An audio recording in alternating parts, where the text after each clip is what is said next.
জাহান্নামের কুকুর বলেছে। আল্লাহর কসম পীরজাদা আব্বাস সিদ্দিকী হক বলেছে, হক বলেছেন।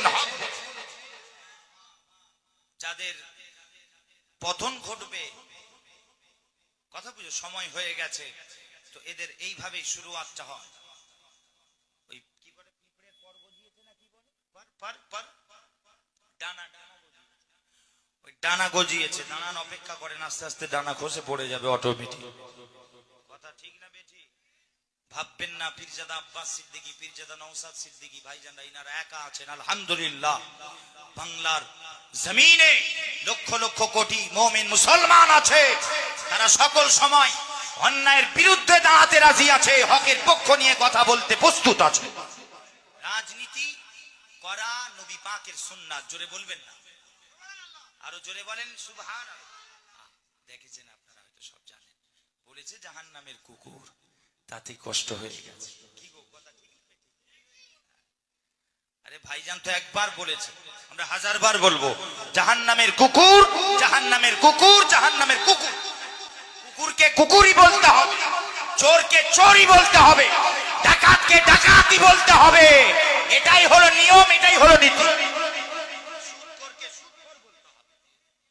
মিথ্যাবাদীকে মিথ্যুক বলতে হবে, মুনাফিককে মুনাফিক বলতে হবে, বেঈমানকে বেঈমান বলতে হবে, নামাজিকে নামাজি বলতে হবে।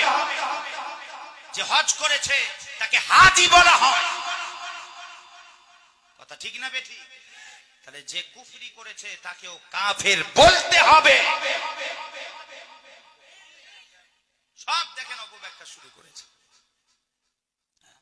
দিয়ে একটা মানুষের কাছে একটা প্রচার চালাচ্ছে। না, এইভাবে বলা যাবে নাকি? আরে কোরআন শরীফে আল্লাহ জায়গায় জায়গায় জালেমদেরকে জালেম বলেছে, কাফেরদেরকে কাফের বলেছে, বেঈমান মুনাফিকদেরকে মুনাফিক বলেছে।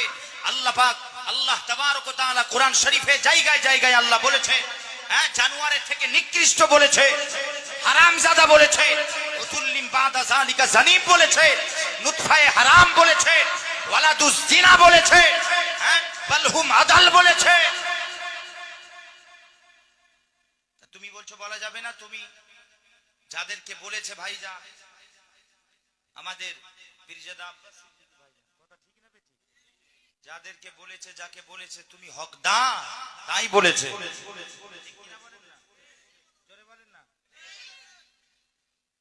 তুমি হকদার তাই বলেছে।